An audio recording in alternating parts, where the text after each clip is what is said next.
You have such potential. If you could be just non-biased, you hurt yourself so badly. I'm telling you, they deleted and destroyed all the evidence. Everyone knows it. And you slough it off like it doesn't mean anything. Are you going to go after Joe Biden?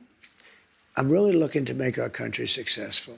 Donald Trump's latest interview with NBC has the internet on fire, and it's not for the reason you probably expect. He shuts down this reporter with black belt level linguistic jujitsu. He's calm, he's collected, he's graceful, he's polite, and every time she tries to get him in a gotcha, he just Uno reverse cards her right to her face and leaves her stunned and speechless. You can tell this reporter has no interest in having a good faith conversation, but yet Trump gives a masterclass on how to kill them with kindness. Here she is asking him about his plans for mass deportation of illegal immigrants. What do you plan to accomplish in your first 100 days in office? Well, we're going to do something with the border, and very strong, very powerful. That'll be our first signal, and the first signal to America that we're not playing games. We have people coming in by the millions, as you know, and a lot of people shouldn't be here. Most of them shouldn't be here, but we have jails being emptied into our country. We have mental institutions from all over the world being emptied into our country. So we'll be doing that. Let's talk about mass deportation, one of your big agenda items. You've talked about prioritizing people who have criminal histories. Correct. But is it your plan to deport everyone who is here illegally over the next 4 years? Well, I think you have to do it, and it's a very tough thing to do. But you have to have, you have rules, regulations, laws. They came in illegally. The people that have been treated very unfairly are the people that have been online for 10 years to come into the country. And we're going to make it very easy for people to come in terms of they have to pass the test. They have to be able to tell you what the Statue of Liberty is. They have to tell you a little bit about our country. They have to love our country. They can't come out of prisons. We don't want people that are in for murder. So we had 11,000 and 13,000 different estimates, 13,099 murderers released into our country over the last 3 years. They're walking down the streets. They're walking next to you and your family, and they're very dangerous. The 13,000 figure, I think, goes back about 40 years. No, it doesn't. No, That it's within the 3-year period. figure. It's during the Biden term. And you see what they've done in Colorado and other places. They're taking over, literally taking over apartment complexes and doing it with impunity. They don't care. They couldn't. They just are. They're in the real estate business. The local police say that is not the case in Colorado. Oh, it's totally the case. I mean, I have it You on don't tape. believe the local police? I play it. I used to play it at my rallies every single night. No, they're breaking into doors. They're taking over the building. But sir, you. So you can tell the energy that she's coming to this discussion with, but Trump just corrects her politely and calmly. But she tries to get him on the child separation policy, which is basically deporting parents who are illegal immigrants, even though their children who were born in the U.S. are legal citizens. Watch. Let me ask you about another group of people, the estimated 4 million families in America who have mixed immigration status. So I'm talking about parents who might be here illegally, but the kids are here legally. Your borders are. You're talking about separation. Yeah, well, I mean, there are two aspects to this. Your border czar, Tom Homan, said they can be deported together. Correct. Is that the plan? Well, that way you keep well, I don't want to be breaking up families. So the only way you don't break up the family is you keep them together, and you have to send them all back. Even kids who are here legally? Well, what you're going to do if they want to stay with the father? Look, we have to have rules and regulations. You can always find something out like, this doesn't work, that doesn't work. I'll tell you what's going to be horrible. When we take a wonderful young woman who's with a criminal, and they show the woman, and she could stay by the law, but they show the woman being taken out, or they want her out, and your cameras are focused on her as she's crying, as she's being taken out of our country, and then the public turns against us. But we have to do our job, and you have to have a series of standards and a series of laws. He's 100% right. Something has to be done about this. I'm sure we all have people in our lives that we know who are too nice. They care about being nice more than anything, and because of that, they get taken advantage of and walked over. And that is what's happening with illegal immigration. When you have a border policy that is predicated in compassion, not rule of law, inevitably people are going to exploit that. So she turns the conversation to tariffs and tries to tell him that the experts say that tariffs are going to increase prices for consumers. And Trump just basically says, well, we had tariffs my last administration. Where's the inflation there? Watch. You are now proposing tariffs against the United States' three biggest trading partners. Economists of all stripes say that ultimately consumers pay the price of tariffs. I don't believe Can it. you guarantee American families won't pay more? I can't guarantee anything. I can't guarantee tomorrow. But I can say that if you look at just pre-COVID, we had the greatest economy in the history of our country. And I had a lot of tariffs on a lot of different countries, but in particular China. We took in hundreds of billions of dollars, and we had no inflation. I have stopped wars with tariffs by saying, you guys want to fight, it's great, but both of you are going to pay tariffs to the United States at 100%. And they have many purposes, tariffs, if properly used. I don't say you use them like a madman. I say properly used. Tariffs properly used, are a very powerful tool, not only economically, but also for getting other things outside of economics. Well, again, prices did go up on some goods in your first administration, washing machines, tires. Will you punish CEOs? Let me just explain to you. No. You mentioned washing machines. So you look at Whirlpool in Ohio. I got a call from Jim Jordan, one of the greats, congressman from Ohio. And he said, they're going out of business because South Korea and China are dumping washing machines into our country. And I put a 50% tariff on the washing machines coming in from China and South Korea. And Whirlpool and the companies that made washing machines, which are based in Ohio, largely based in Ohio, went through the roof. We saved thousands of jobs, tens of thousands of jobs. They were all going out of business because they were dumping washing machines. And when I put the tariffs on, they became successful businesses. I'm not going to get into the weeds about the economics of tariffs. I might do a video about that on my business channel. But what he said about Whirlpool is essentially the gist of why tariffs are so good. If a foreign competitor is dumping low quality, low cost things into the United States, undercutting the American competition, tariffs allow for the American company to be able to compete fairly, provide a high quality product to the consumers, and keep and sustain jobs that are vitally important to the US economy. We already learned when we outsourced our entire manufacturing base to China that doing things in the name of getting the cheapest possible product will come back and backfire against us and ruin our workforce in the long run. Now, the conversation takes an interesting turn when she brings up Biden's plans to potentially pardon so many other people besides Hunter who all have connections to him. Hear what Trump has to say about that. NBC News is reporting that President Biden is considering giving preemptive pardons to the likes of Liz Cheney, Adam Schiff, and Anthony Fauci. If President Biden doesn't issue those pardons, do you think they are going to wish that he had? Are they going to be pursued? I can tell you this about Cheney, and she's a so-called Republican. I think she hurt the Democrats terribly. When I saw that Kamala put Cheney out on the campaign trail, I said, that's the end of Kamala. I really did. I thought it was a terrible move, especially if you're a Democrat. But Cheney did something that's inexcusable, along with Thompson and the people on the Unselect Committee of political thugs and, creeps. So the Unselect Committee went through a year and a half of testimony. Wait. They deleted and destroyed all evidence that they found. There's nothing left. It's unprecedented. And they deny doing that. If you do that in a civil case, you go to jail. They deny doing that. And officials say that the order never came in for the National Guard. They put out a statement. On January 6th, let me ask you this about January 6th. I think you're going to want to answer wrote in a statement that he has destroyed all evidence. Let me ask you this about January 6th. I wish you could be you have such potential. If you could be just non-biased, you hurt yourself so badly. I'm telling you, they deleted and destroyed all the evidence. Everyone knows it. And you slough it off like it doesn't mean anything. No, I'm just saying they deny it. That's all I'm saying. Kristen, if I did it, you would be standing up in that chair shouting at me. And you know what I'd do?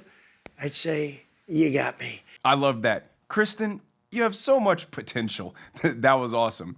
But seriously, though, why would Biden even be considering blanket pardons for numerous people who haven't been investigated or indicted for any crime, unless they were actually guilty? If you're an innocent person, you wouldn't need any kind of covering for your actions. The Democrats are so fearful of Trump going after them because they activated and weaponized the Justice Department against their political opponents. And as the saying goes, if you take a shot at the king, you better not miss. And now they're terrified because he might do the exact same things they've already done, just back to them. But he's right. It's not somehow vindictive or an abuse of power to investigate corruption and the weaponization of lawfare against a political opponent like we're some sort of banana republic. These things ought to be looked into. And if nothing comes from the findings, then let that be.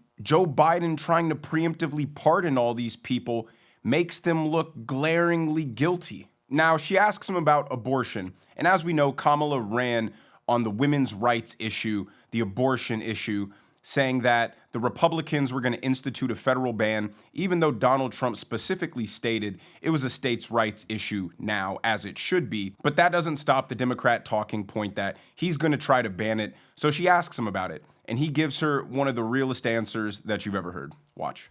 You've said that abortion is now a state issue. There are steps that you could take, though, as president to restrict abortion through executive action without Congress. More than half of abortions in this country are medication abortions. Will you restrict the availability of abortion pills when you're in office? I'll probably stay with exactly what I've been saying for the last 2 years, and the answer is no. You commit to that? Well, I commit. I mean, do things change? I think they change. I hate to go on shows like Joe Biden. I'm not going to give my son a pardon. I will not, under any circumstances, give him a pardon. I watched this, and I always knew he was going to give him a pardon, and I don't like putting myself in a position like that. So things do change, but I don't think it's going to change at all. The subtle own on the Joe Biden pardoning his son thing was great, but his answer was extremely honest, and you can't be mad about it. What he's saying is, I think abortion should be left to the people to decide on. But if the people decide that they want it banned on a federal level, I will follow the will of the people. Now, of course, an interview with the liberal media would not be complete if they did not bring up the boogeyman itself, Project 2025, and Trump absolutely just shuts it down. Watch. So you take me to my question. You're now giving people involved in Project 2025 prominent roles in your administration. Are you changing your mind about Project 2025? No. Is this now the policy blueprint for the second Trump administration? No. Some people, if you take a look at the group, it was hundreds of people were involved. And I was actually, I reprimanded the whole group. I said, you shouldn't have placed this document in front of the voters because I have nothing to do with it and I'm the one that's running. You had no right to do this where you put a 1,000-page document in front. And many of those things I disagree with. Now, many of those things I happen to agree with. Many of those things Democrats should have agreed to. And I think they would have done much better in the election because they got slaughtered. Well, I guess people see the list: Russ Vought, Brendan Carr, Peter Navarro, John Ratcliffe, Pete Hoekstra, Monica Crowley. And they think these are all of the people who were involved in or writing Project 2025. This must be a blueprint for work requirements, eliminating the Head Start program, criminalizing pornography. Is that what we can expect to see? Well, I don't know how they voted. I don't know. I never spoke to them actually about it. And I purposely, and I told you, normally it would be just the opposite. I'd review every page. I purposely didn't even want to see it.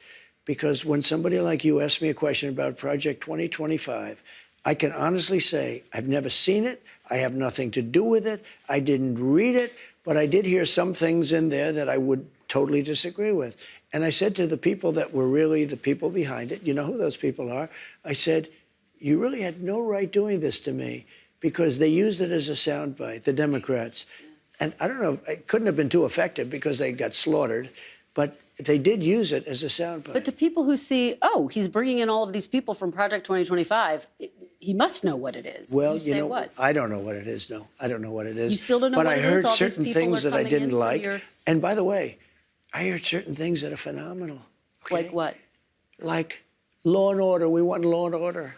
Okay? Little things like, let's put prisoners in jail. Let's not let people come out and raid every drugstore in Manhattan so that we have to put glass up and every store is going out of business. Now, I haven't read Project 2025. I'm sure most people have not. It's 1,000 pages long.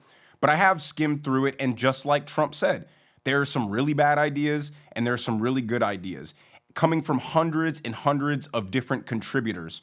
So her saying that he's hired 5 or 6 people who are part of writing pieces of Project 2025 doesn't mean anything when those people could have written the portions that most people agree are sane, sound policies. For instance, strong border, strong law and order, reducing government waste, increasing the military effectiveness. Like, these are all things that the voters clearly voted for, and these are all pieces of Project 2025.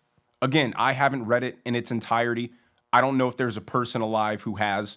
So if anybody says that everything in Project 2025 is bad, you can 100% know with confidence they haven't read any of it. We're going to watch a couple more things that I think are extremely important, being Trump talking about Elon Musk's role in the government and also the hostage situation in Gaza. But first, let's start with his comments on Elon Musk. Watch. You've tapped Elon Musk, Vivek Ramaswamy, to head up this Department of Government Efficiency. Correct. Which proposes cuts to the federal government. I think a lot of people hear that and they get concerned about Medicare and Social Security and Not Medicaid going to have anything to do. and defense spending. We're talking you about won't touch theft, Medicare, Social Security. Abuse, fraud. Okay. No, I said to people, we're not touching Social Security, other than we make it more efficient, but the people are going to get what they're getting. Okay, so the entitlements And off the table. And we're not raising ages or any of that stuff. Okay, No, off the table. I won't do it. Okay. I talked about it in a previous video. There's 2 ways you can achieve efficiency. Number 1 is getting the same result for less cost, or number 2 is getting even more results for the same cost. So when they talk about Social Security, Medicare, Medicaid, defense spending, all those things can be cut.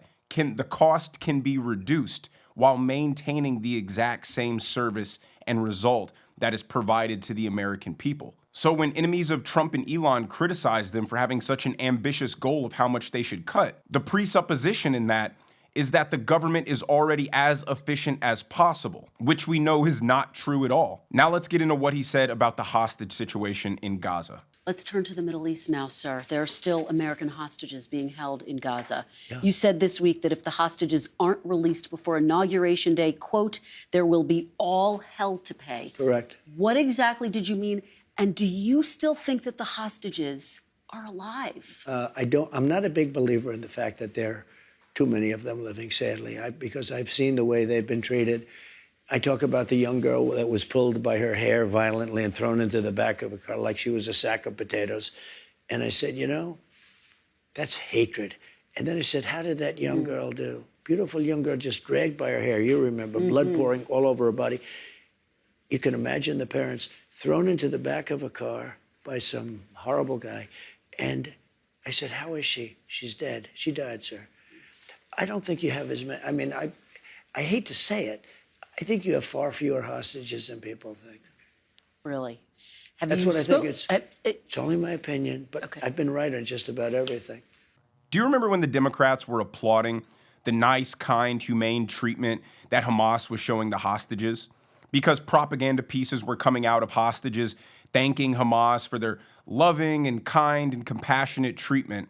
Obviously all false and proven to be false, but the Democrats were using that as a talking point, as if it was proof. And if they're that delusional, you can see how they put unjustified pressure on Israel to not get them home and win the war in a quick and swift manner. But you guys let me know what you think in the comments section down below. I personally thought Trump was very calm, very collected. He wasn't crass. He wasn't chaotic. He wasn't all over the place. He was focused. He was concise. And I think that's why Democrats are even more fearful of him now, is because he seems strategic. He seems clear-headed. He seems focused. And they know that that's much more worse for them than a wild and rambunctious Trump. If you guys enjoyed the video, please make sure you hit the like button. Please subscribe to the channel if you have not already. Turn on those notification bells so you never miss a video. And I will see you guys in the next one.